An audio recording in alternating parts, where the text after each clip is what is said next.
Let's finish up 10.3. We are going to find the indicated sum. So here's my formula, sum of a series. I am in summation notation. I need to determine a sub 1, my first term, r, my common ratio, and n, the number of terms in my series. Okay, to find a sub 1, I'm just going to plug 1 in, and that is going to give me my first term. So I'm going to have 6 times 2 to the first power, which is 12. Now r. Now on the notes that I posted online, I went ahead, I worked out a few terms so that we could see that the common ratio was 2. But really the quick easy here is the base that has the exponent, wherever your exponent is a variable, the base is your common ratio. So my common ratio is 2. N is the number of terms. Well, that's going to be my upper bound, which is 10.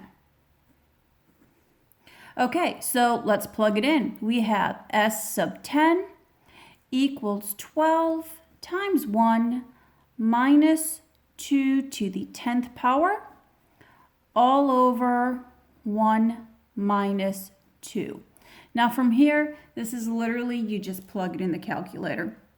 If you are having difficulty getting the answers that I'm putting in the notes, please contact me. We will work it through. We'll get you squared away. So your answer here should be 12,276. Okay, now let's tackle sum of an infinite geometric series. This is what's new. This is the pre-calc portion. And here's your formula. It's pretty simple. It is just your first term divided by 1 minus the common ratio, with the exception. The absolute value of your common ratio has to be less than 1. If it is greater than or equal to 1, the infinite series does not have a sum. So let's go ahead and do this. Here is my series. Remember, each of these is a term. We're going to find r. So to find r, I can take my second term and divide it by my first term. That's going to get me my r. So I'm going to have a negative 3/16 divided by 3/8. Okay, remember, keep, change, flip. This is the same as negative 3/16 times 8/3. Okay. Cross reduce makes it easier. My 3's here will reduce down to 1. 16 is divisible by 8, so it's going to make that 2. So I am left with negative 1/2. And notice the absolute value of negative 1/2 is less than 1, so we are good. Okay, so now let's go ahead and pop this into our formula. Formula is going to be S equals the first term divided by 1 minus the common ratio.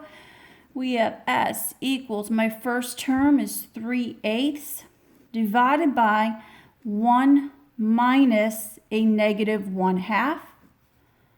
Okay, so that's 3/8 divided by negative times negative makes it positive. This is 3/2. Keep, change, flip.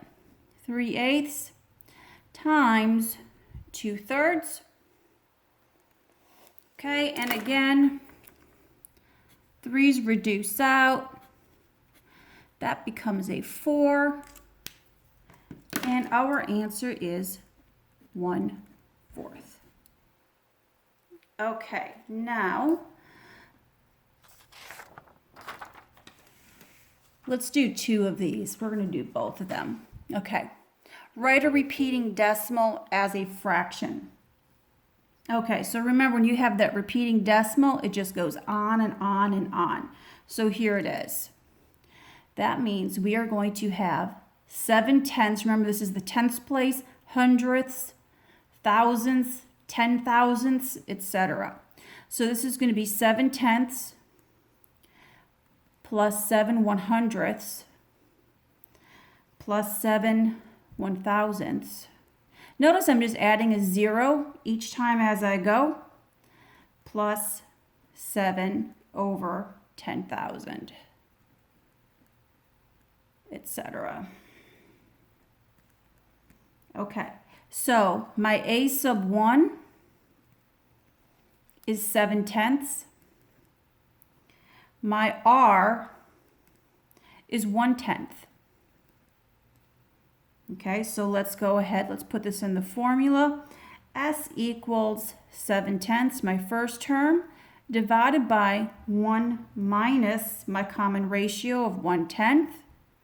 Let's start cleaning it up. 7/10.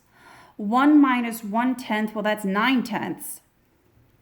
And again, keep change flip. 7/10 times 10 over 9. My 10s reduce out. 7/9. Now on B, notice we go over to the hundredths place. Every 2 decimal places, we start repeating. So here we go. This is the same as 91 over 100ths. 91. Now here I'm going to add 2 zeros.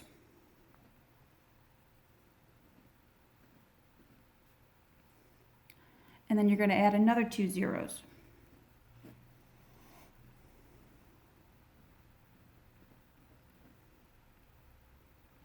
Okay, etc., etc. So that means A sub 1 equals 91 100ths. My common ratio is 1 100ths. Let's plug it in. S equals 91 100ths all over 1 minus R, which is 1 100th, equals 91 100ths divided by 99 100ths. And again, keep change flip. 91 over 100 times 100 over 99.